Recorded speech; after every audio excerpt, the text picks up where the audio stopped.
When I saw this watch for the first time, the question that popped in my head was how the heck did they manage to come up with such an attention-grabbing and, at the same time, such an elegantly simple dial? It is not just about the color or font or that gorgeous boxed crystal, it is a combination of all of those things. But is this watch just about the dial? Well, we have it here. Let's find out.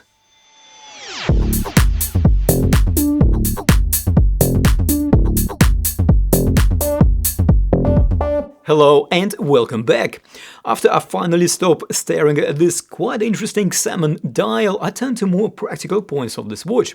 What else about this watch that makes it different and special? And is it just for show or is it practical as a daily? And is it a homage? And if it is, what exactly is it homaging? Now, you probably saw a pop-up at the start of this video. Merkur AliExpress team sent me this watch for review to bring it to your attention during this big 11/11 sale, and yes, I do get to keep it as well. Merkur is emerging as a master of mechanical vintage-inspired watches, including divers and chronographs. Probably taking an approach that if you can't beat them, join them, Merkur acquired a number of brands, including this purpurine that is featured on this Art Deco style watch. Along with other social media, they also run an Instagram channel which is full of eye candy images of Merkur watches, so do check it out. And of course, all the links, including link to the Instagram, this watch listing and AliExpress store will be in the description of this video. Design. Now we have a very well executed sector dial. Why sector? Well, because it is broken into, yes, sectors for a maximum legibility, something that was an absolute must, especially for the military during the Second World War. And excellent finishing on the dial is one of the key features of this watch. Throw in an Art Deco elegance from early last century, pale salmon dial, a light velvety or suede double-sided leather strap, and we get this nice purpurine levee. I apologize for my French pronunciation. So with this brief horology lesson out of the way, let's take a closer look at this timepiece. Well, looking at dimensions, pretty much exactly as specified, we get a case diameter of 38.4 mm. Case height is 13 mm, out of which a big chunk is taken, of course, by this lovely boxed crystal. We have 20 mm lugs and we have a compact lug-to-lug distance of 46.5 mm. The leather strap does have a slight taper down to about 18 mm at the buckle, and the supply strap should cover wrists up to 8.5 inches or about 22 cm in circumference, and this watch weighs 68 grams only.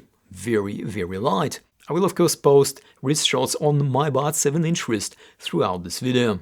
Case is shaped and finished very well. Despite having all the brush surfaces, it has a slightly shiny sheen to it, which makes the case facets play in the light, in effect serving as an exquisite frame for the centerpiece of this watch. That's really interesting salmon dial. We get all the hallmarks of the vintage military style, with drilled lugs, absence of the crown guards and somewhat pronounced but not too large, almost onion-shaped signed crown.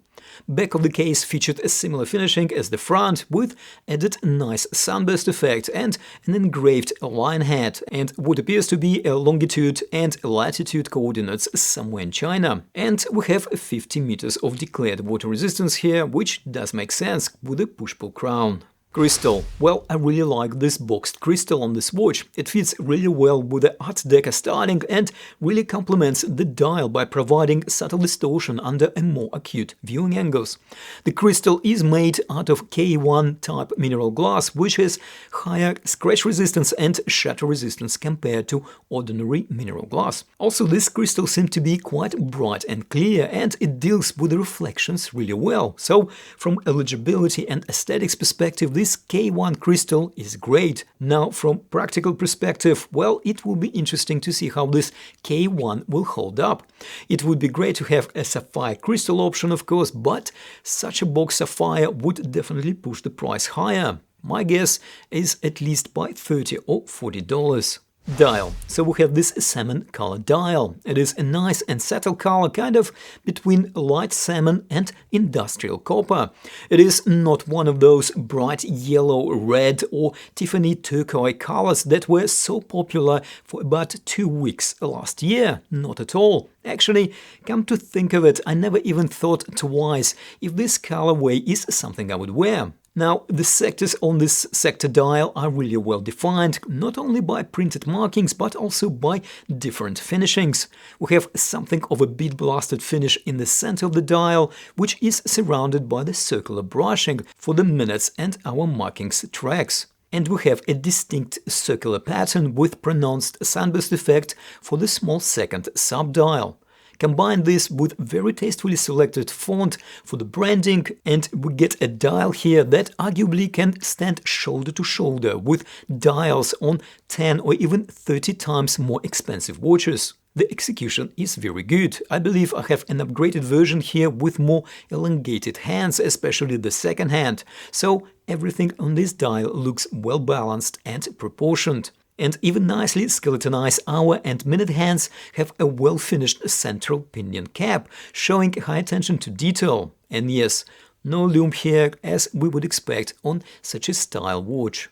Bracelet. In terms of bracelet, I think this is a very good color match to the dial. We have a suede top and a leather back, double layer strap. It feels quality, and actually the suede seems to be more robust and does increase and show signs of wear as quick as the leather. We have brushed stainless steel hardware here, similar finish to the case, which is nice. And we get a quick release on the strap here, which is definitely a bonus and makes strap removal very easy. Movement. Okay, before we get to the conclusion and finally distill what exactly is being homaged here, well, we need to talk about the movement. Merkur is a bit murky about the movement that they supplied in this watch. Okay, it is a manual, mechanical movement, and that's about it. It beats at 21,600 vibrations per hour, however, there are no other specifics. Being a manual movement, of course, means that we will need to hand wind it at least once a day. Also, I noticed once you finish winding this watch, there is pretty much no give. What I mean is that there is no clutch on this watch, like on automatic watches. So once you feel that the spring is fully wound, it is important to be careful and not to overwind it. Okay, I probably make it sound way more complicated than it actually is. Manual mechanical watches were pretty much a norm for decades before automatic self-winding movements were widely introduced. As a matter of fact, I'm pretty sure I had one of those during my school days, and I never had any overwinding problems. Okay, the verdict. And whose homage is it anyway? Let me get negatives out of the way first. For starters, well, unknown movement's origin. I know that Merkur uses this movement in a number of their other models, and Merkur also provides 2 years of international warranty, so looks like they also have a good level of confidence in this movement. However, let's face it that watch enthusiasts, which are the target audience for this timepiece, are quite pedantic about what caliber is powering their watches, so more transparency on the movement origin, or at least any additional details, definitely would be useful. And as I already mentioned earlier, the crystal. I really like the crystal design here, however, having, let's say, a sapphire option would be desirable in my eyes. It would be more expensive, of course, but then it would give us an option to choose. Other than that, I really like the look of this watch, and after spending some time with it, I now consider the manual wind caliber here as an advantage.